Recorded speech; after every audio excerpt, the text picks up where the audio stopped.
Alhamdulillahirabbil alamin. Allahumma shalli ala sayyidina Muhammad wa ala ali sayyidina Muhammad. Allahumma la sahla illa ma ja'altahu sahla wa anta taj'alul hazna idza syi'ta sahla. Ya Allah, tidak ada kemudahan kecuali Engkau yang membuatnya mudah. Dan alhamdulillah hari ini kita bergabung lagi bersama dengan Najah Hudiyah. Masya Allah. Dan kita kembali di segmen tebak ayat, tebak surah, tebak artinya, pokoknya tentang ensiklopedia Al-Quran lah. Dan hari ini alhamdulillah kita ubah lagi model pertanyaannya. Kalau kemarin tebak ini di mana, ini di mana. Kalau sekarang Ustaz Syam akan nyebutin lokasinya, Najah yang baca ayatnya. Ya. Oke? Bismillahirrahmanirrahim. Bacakanlah Al-Quran sebelah kanan. Sebelah kanan, bagian agak atas sedikit. Ya. Surah At-Taubah. Ya, ayat 113 halaman 205. A'udzu billahi minasy syaithanir rajim. Bismillahirrahmanirrahim. Ma kana lin-nabiyyi walladzina amanu an yastaghfiru lil musyrikeena walau kanu uli qurba min ba'di ma tabayyana lahum annahum ashabul jahim. Masya Allah, tabarakallah. Tadi Syam cuma menyebutkan halaman 205, kemudian Syam sebutkan surah At-Taubah, kemudian sebutkan ayat 113. Tadi Najah langsung membaca maka nalin nabiyyi walladzina amanu ayyastaghfiru lil musyrikin walau kanu uli qurba. Masya Allah, tabarakallah. Terjemahannya dong, terjemahannya. Tidak pantas bagi Nabi memohonkan ampunan untuk orang musyrik, apalagi itu kerabatnya Nabi. Karena sudah jelas bagi Nabi bahwa kerabat-kerabatnya itu adalah termasuk penghuni neraka jahim. Masya Allah, neraka ashabul jahim, neraka jahim. Ternyata Masya Allah, tabarakallah, berkaitan dengan tema kita hari ini. Ternyata yang menentang dakwahnya Nabi pada saat itu banyak di antara kerabatnya. Nabi tuh sayang terhadap kerabatnya. Kita nggak mungkin kita benci dengan saudara sendiri gitu ya. Masih saudara sendiri. Tapi mereka lah yang menghalangi dakwahnya bagi Nabi SAW. Nabi pun mau mengistighfarkan, mau memohon ampunkan. Karena saking sayangnya Nabi kepada kerabat-kerabatnya. Tapi Allah Subhanahu Wa Ta'ala menegurnya bahwasanya tidak pantas untukmu untuk mohon ampunkan kepada mereka karena mereka juga jahat padamu. Subhanallah. Dan ternyata itu sudah kejadian dari masa Nabi Ibrahim alaihissalam, di mana Nabi Ibrahim juga berusaha untuk mengistighfarkan daripada orang-orang yang ternyata menentang Allah, tapi Nabi Ibrahim sayang terhadap mereka, Allah pun menegurnya. Baik, pertanyaan selanjutnya. Kalau selanjutnya ini kita sambung ayat. A'udzu billahi minasy syaithanir rajim. Ini benar-benar acak ya jamaah ya. يوم لا ينفع الظالمين معذرتهم. أعوذ بالله من الشيطان الرجيم. بسم الله الرحمن الرحيم.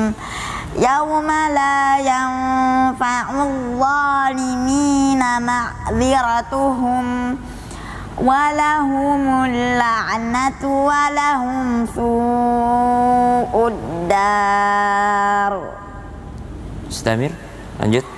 Walaqad atayna Musal huda wa awrathna bani Israila al-kitab. Satu ayat lagi. Huda wa dzikra liulil albab. Masya Allah, tabarakallah. Surah apa? Ghafir ayat 52. Masya Allah, tabarakallah. 52 sampai ayat 54. Halaman? 373. No. 473. 473 sebelah? Kanan. Sebelah kanan. Masya Allah, tabarakallah. Luar biasa ini, Masya Allah. Ini juga tentang apa ini? Yauma la yanfa'ul zalimina ma'dziratuhum wa lahumul la'natu wa lahum su'ud dar. Artinya apa?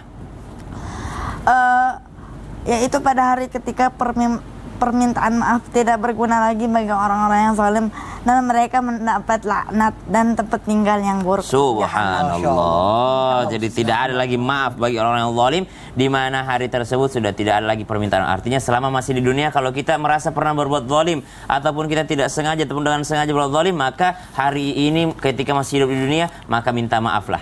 Ya, minta maaf, ya kembalikan perasaan orang lain, karena kalau sudah sampai di hari kiamat udah nggak bisa lagi minta maaf. Masya Allah, tabarakallah. Terima kasih banyak Najah Hudia, Syekh Ensiklopedia Al-Quran. Kita lanjutkan nanti lagi insya Allah. Saya kembalikan kepada Betari. Masya Allah, terima kasih banyak Ustaz. Jamaah, Alhamdulillah. Nah jamaah, buat jamaah yang baru bergabung nih, hari ini kita lagi membahas tema masih ragu dengan kekuasaan Allah. Nah jamaah, ini ada video tayangan dulu nih sebelum aku mau bahas yang tadi ya Ustadz Maulana. Kita tonton dulu nih, ada video tayangan. Ini dia.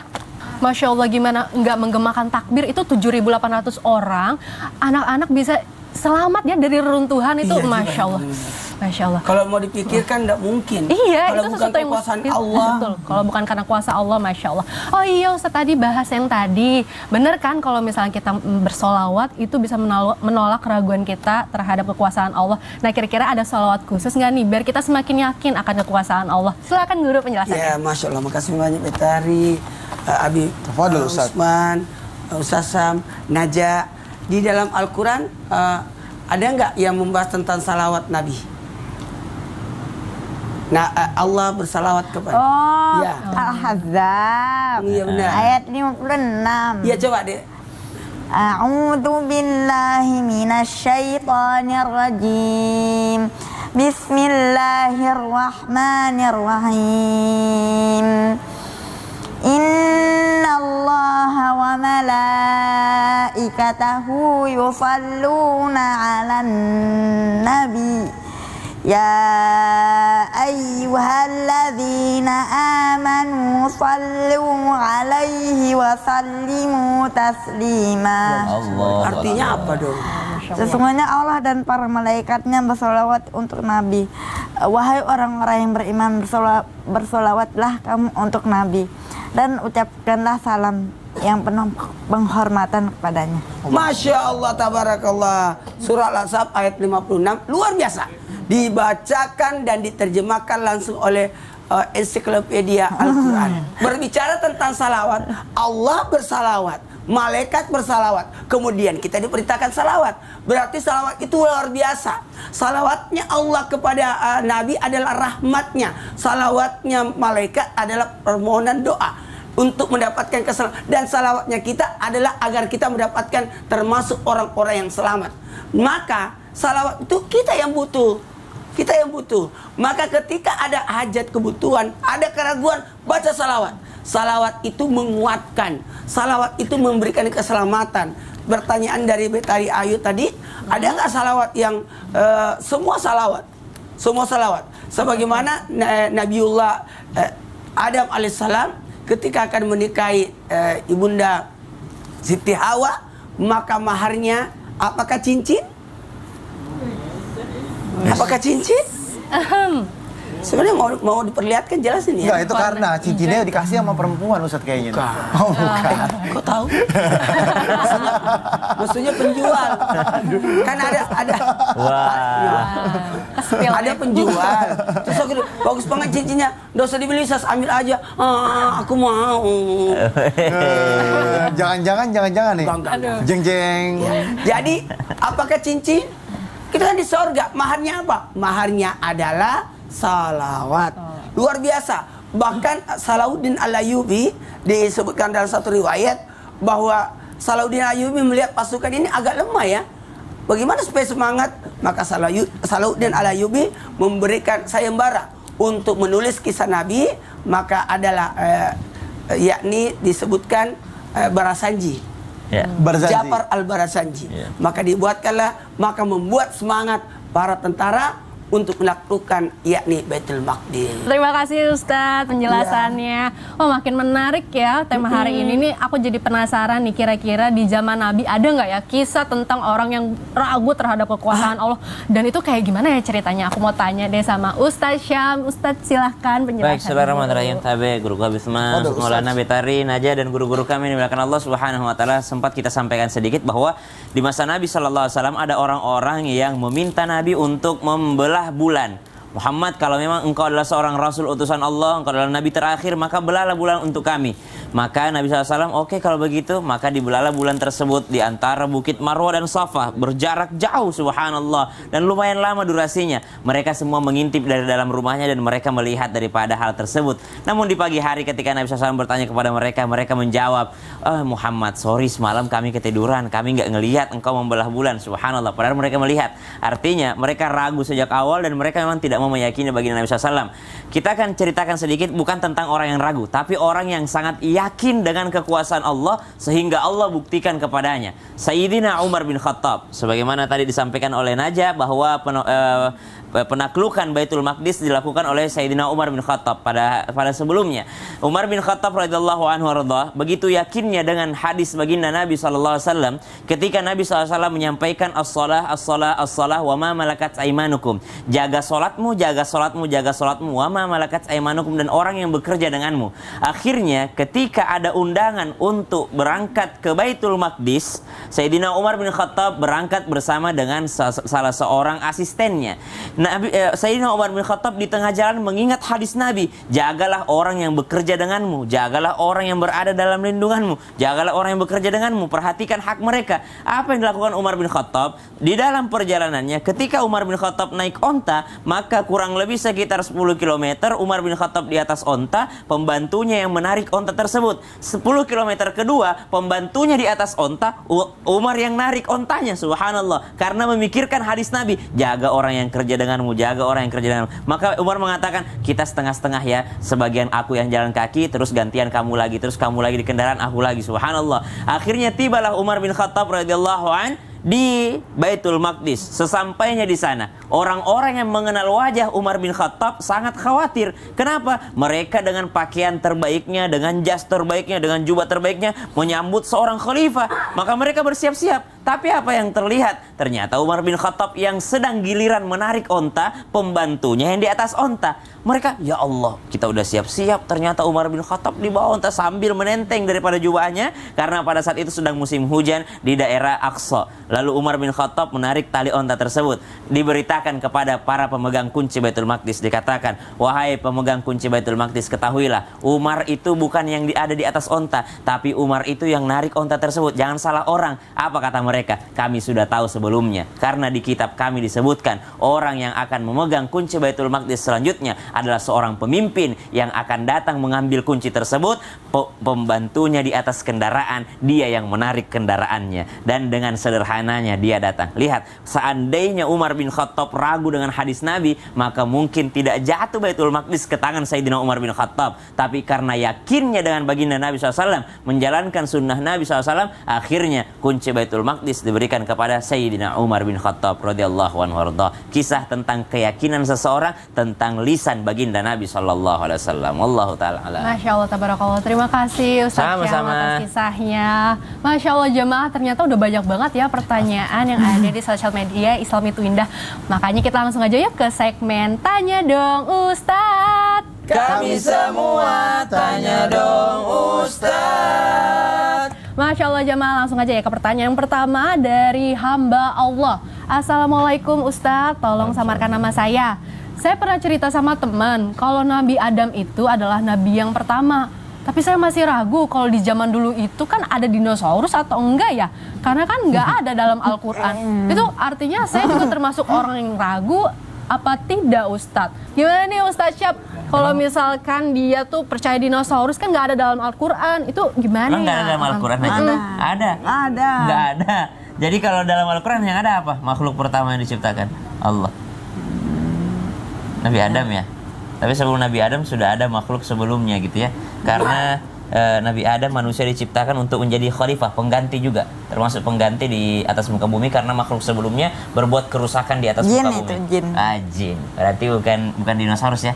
Bukan T-Rex, subhanallah. Jadi ternyata kalau kita mempunyai bacaan-bacaan itu bukan menjadikan kita ragu sebenarnya terhadap kekuasaan Allah. Justru kita semakin yakin akan kekuasaan Allah Subhanahu wa taala. Apalagi kalau berbicara tentang dinosaurus, fosil-fosil yang ditemukan, bisa jadi itu setelah Nabi Adam alaihissalam. Karena kan itu kan cuma perkiraan berapa juta tahun yang lalu atau perkiraan Nabi Adam berapa tahun yang lalu. Sedangkan kalau diutusnya Nabi Adam alaihissalam itu sudah jelas-jelas dalam Al-Qur'an, ataupun diturunkannya Nabi Adam dari surga menuju bumi, ya menuju bumi Allah Subhanahu wa taala, dikeluarkannya Nabi Adam itu juga sudah jelas dalam Al-Qur'an. Kemudian penciptaan makhluk sebelum Nabi Adam alaihissalam yaitu jin, ada ayatnya nggak? Ya, dan kami telah menciptakan jin sebelum Adam dari api yang sangat panas. Ayatnya dong, itu terjemahnya. Ya. Coba. Wal janna khalaqnahu min qablu min naris sam. Allahu akbar. Langsung ketemu ya ayatnya. Wal janna khalaqnahu. Apa? Al-Hijr ayat 27. Masya Allah tabarakallah. Surah Di bagian Al-Hijr. mana? Di tengah. Bagian tengah. Tengah. Oh. Halaman Halaman 263.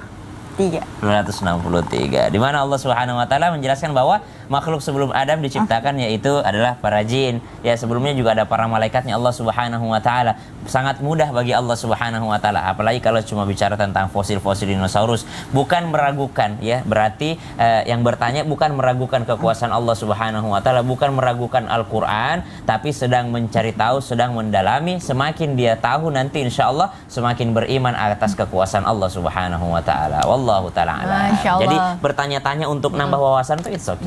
Boleh. Rasa ingin tahu itu boleh ya, Betul. Masya Allah. Terima kasih Ustadz Syah, makasih Naija. Lanjut nih pertanyaan selanjutnya. Assalamualaikum warahmatullahi wabarakatuh. Dari hamba Allah, Ustadz Habib. Waalaikumsalam. Maaf samarkan nama saya. Saya selalu berdoa kepada Allah, tapi qadarullah doa saya satu pun belum diijabah. Sampai-sampai saya berhutang karena saya menyerah belum diberi pekerjaan. Padahal saya udah berikhtiar. Apakah benar ada yang salah dari doa saya, makanya Allah belum menunjukkan kekuasaannya? Masya Allah. Habib, punten Bib, silahkan. Bismillahirrahmanirrahim. Saya kalau melihat Najah tuh merinding, luar biasa. Salah satu makhluk Allah yang Allah ciptakan begitu luar biasanya. Masya Allah. Ketika seorang bertanya, kenapa doa saya nggak dikabulkan oleh Allah Subhanahu wa taala? Allah Subhanahu wa taala berfirman dalam Al-Qur'an, "Wa idza sa'alaka ibadi anni fa inni qaribun udzibu da'wati da'i idza da'ani falyastajibu li wal yu'minu bi la'allahum yarshudun." Ketika hamba ditanya, Allah itu dekat dengan hamba, sangat dekat dengan kita. Dan Allah mengabulkan daripada setiap permintaan kita. Dan ada syaratnya dari Allah. Apa syaratnya? Falyastajibu li. Kita ini harus memenuhi panggilan Allah. Ketika Allah panggil sholat, buru-buru sholat. Jangan ntar dulu. Akhirnya sholatnya malas. Bahkan akhirnya di ujung sholat. Kalau di ujung sholat namanya apa tuh?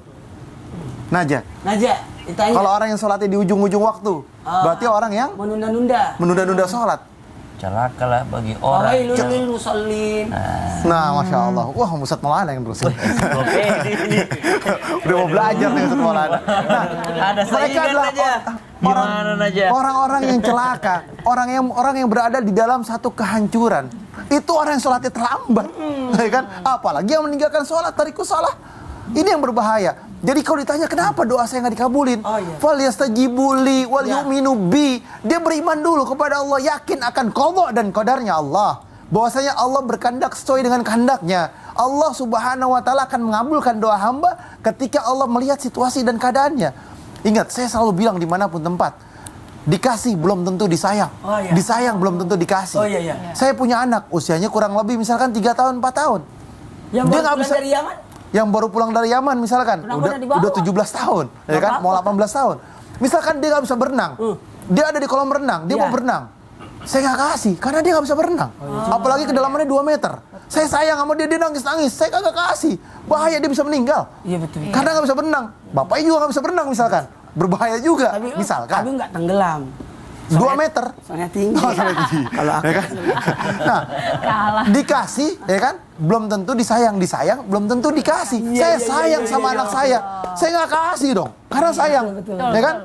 Anak saya minta permen, Ya kan, atau minta es, dia lagi batuk, dia lagi pilek, tambah penyakitnya, ya saya nggak kasih karena saya sayang sama anaknya. Siapin wadah yang kuat, anak saya bisa berenang, berenangnya jago, saya kasih nggak jadi masalah. Oh, jadi Habib Ya kan? nggak berbaik sangka ya. Berarti orang yang belum dikabulkan doanya bukan berarti tidak disayang. Disayang sama Justru Allah. disayang. Iya, siapin wadah dulu. Nanti Ya. kalau sudah kuat wadahnya, dia mampu. Bismillah, pasti dikasih sama Allah. Allah sangat sayang sama kita. Karena kita Masya adalah Allah. ciptaan Allah, makhluknya Allah Subhanahu wa Ta'ala. Jadi percaya kita itu disayang sama Allah ya, bukan berarti nggak dikabulin sama sekali, nggak dikabulin, mungkin belum waktunya. Masya Allah, terima kasih. Bentar, aku lupa nih. Apa lagi? Aku ada jadwal posting. Bismillahirrahmanirrahim. Kun fayakun. Banyak yang like.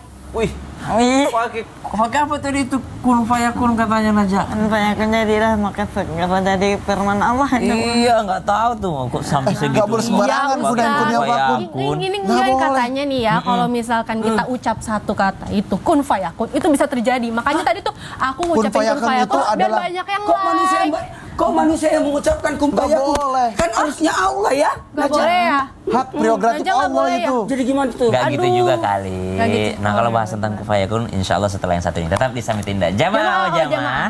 Alhamdulillah. Naja jadi gimana yang benar? Salah ya? Salah.